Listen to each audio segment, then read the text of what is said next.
പ്രവാസി മലയാളിയിലേക്ക് ഏവർക്കും സ്വാഗതം. കോവിഡ് വ്യാപനത്തിന്റെ പശ്ചാത്തലത്തിൽ പ്രവാസികളെ നാട്ടിലെത്തിക്കാൻ തയ്യാറാക്കിയിട്ടുള്ള വന്ദേ ഭാരത് മിഷന്റെ ഭാഗമായി എയർ ഇന്ത്യ എക്സ്പ്രസിന്റെ വെബ്സൈറ്റിൽ നിന്ന് ടിക്കറ്റ് എടുത്ത് നാട്ടിലേക്ക് തിരിക്കാൻ ദുബായ് വിമാനത്താവളത്തിലെത്തിയ യാത്രക്കാർ നിരാശരായി മടങ്ങിയതായി റിപ്പോർട്ട്. ടെർമിനലിലേക്കുള്ള പ്രവേശന കവാടത്തിൽ സുരക്ഷാ ഉദ്യോഗസ്ഥർ തടഞ്ഞപ്പോഴാണ് വിമാനമില്ലെന്ന വിവരം പോലും യാത്രക്കാർ അറിയുന്നത്. ദുബായിൽ നിന്ന് കോഴിക്കോട്ടേക്ക് പോകേണ്ട വിമാനത്തിൽ പുറപ്പെടാനെത്തിയ യാത്രക്കാരാണ് ഇത്തരത്തിൽ വലഞ്ഞത്. അതേസമയം ഇങ്ങനൊരു വിമാനം ഷെഡ്യൂൾ ചെയ്തിട്ടില്ലെന്നാണ് എയർ ഇന്ത്യ എക്സ്പ്രസ് അധികൃതരുടെ വിശദീകരണം എന്നത്.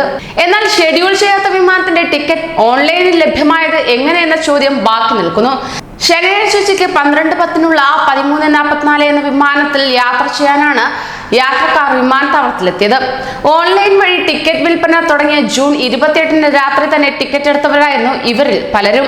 എന്നാൽ ടെർമിനലിലേക്ക് പ്രവേശിക്കുന്നതിന് മുന്നോടിയായി ടിക്കറ്റ് പരിശോധിച്ച സുരക്ഷാ ഉദ്യോഗസ്ഥർ ഇവരെ തടയുകയാണ് ചെയ്തത്. ഇങ്ങനൊരു വിമാനം ഷെഡ്യൂൾ ചെയ്തിട്ടില്ലെന്നും അനുവദിക്കില്ലെന്നും ഇവർ അറിയിച്ചു. ഇതേ തുടർന്ന് യാത്രക്കാർ എയർ ഇന്ത്യ എക്സ്പ്രസ് ഓഫീസിനെ സമീപിക്കുകയാണ് ഉണ്ടായത്. 4-ാം തീയതി വിമാനം ഷെഡ്യൂൾ ചെയ്തിട്ടില്ലെന്നും 5-നാണ് ഈ വിമാനം പുറപ്പെടുന്നതും എന്നുമായിരുന്നു മറുപടി. ബുക്ക് ചെയ്ത പലർക്കും കൺഫർമേഷൻ മെസ്സേജ് വന്നിട്ടില്ലെങ്കിലും ടിക്കറ്റ് ലഭിക്കുകയും ചെയ്തു. എന്നാൽ ചിലർക്ക് കൺഫർമേഷൻ മെസ്സേജ് വന്നിരുന്നു എന്നാണ് പറയുന്നത്. 4-ാം തീയതിയിലേക്കാണ് ടിക്കറ്റ് ബുക്ക് ചെയ്തിരുന്നതെങ്കിലും 5-ാം തീയതിയിലെ ടിക്കറ്റ് കൺഫേം ആയി എന്ന രീതിയിലാണ് മെസ്സേജ് വന്നത്. യാത്രയാക്കാമെന്ന് നിലവിൽ ഉദ്യോഗസ്ഥർ പറഞ്ഞിരിക്കുകയാണ്. കൂടുതൽ പ്രവാസി വാർത്തകൾക്കായി ഈ ചാനൽ സബ്സ്ക്രൈബ് ചെയ്യൂ.